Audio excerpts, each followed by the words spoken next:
Tak, čaute ľudia, zdraví vás Poxy TV. Dnes si ukážeme, ako pracovať s Frapsom. Takže v zložke alebo bunke General nás bude zaujímať hlavne toto monitor Aero Desktop a Minimaze to System Tray Only.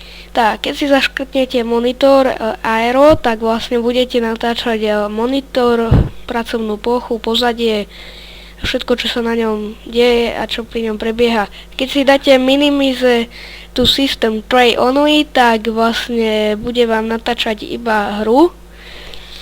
FPS vlastne vám, to je také, FPS, koľko máte za celé video, tu vám ukazuje hore. Toto je vlastne vaša obrazovka, monitor.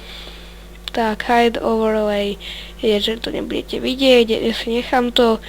Movies je hlavné, tu si dáte, že kde to chcete uložiť. Toto tu znamená, že môžete si dať na nejaké na nejakú klavesu alebo na nejaké číslo. A tým sa vám vlastne začne natáčanie a keď to stlačíte zase, tak sa skončí. Ja som si to dal na hviezdičku, lebo to nemôžem nikdy omylom stlačiť. Tu si vyberete FPS, koľko chcete. Ja som si dal 40, tu si môžete dať koľko chcete. Aj 120, ale 120 nebudem mať, tak ja si nechám 40. Toto je hlavné record Win7 Sound, je vlastne, keď sa niekto prihlási na Skype, zavolávam, všetko to bude počuť vo videu. Record external input, to znamená, že toto musíte mať zaškrtnuté, keď máte mikrofón a niečo do neho hovoríte, aby vás bolo počuť vo videu. Only capture will pushing space je vlastne to, že budete rozprávať len vtedy, keď stlačíte space.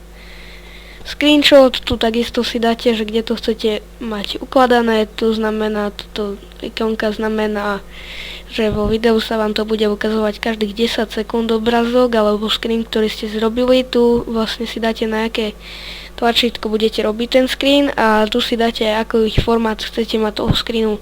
A toto neviem, čo znamená. Tak, to by bolo všetko. Zdraví vás Poxy TV, dúfam, že sa vám video páčilo, dúfam, že bolo pre vás poučné, nezabudnite dať like, odber alebo komentár. Ďakujem, čaute.